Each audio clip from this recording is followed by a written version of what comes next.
Morning, chapter 8. One of my most embarrassing moments. I still remember as a young boy that I was always a bit mischievous and always looking for fun things to do. Doesn't sound like that. Sundays in church were no different. I remember one time sitting on the folding chairs in the very back row of the chapel with my friend Mike Humphrey.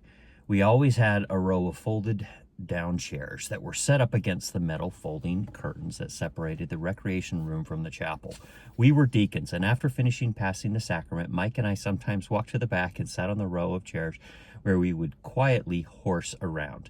Dad was the bishop, and from the stand where he was seated, watched to ensure that we were reasonably reverent for the rest of the meeting. During one sacrament meeting, while sitting on this row of chairs at the very back of the chapel, we each squeezed our cupped hands together and slowly pulled them apart.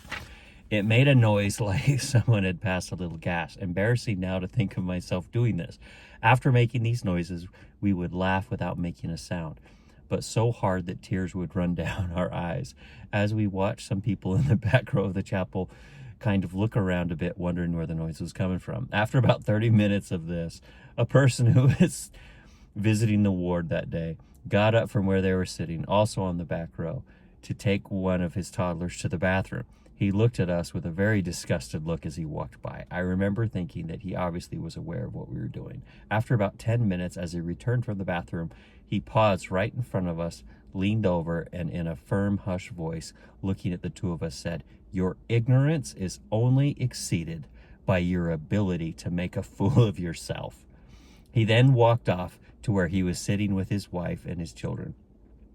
I was just stunned and didn't know what to say or think. Mike kind of chuckled with a smirk on his face.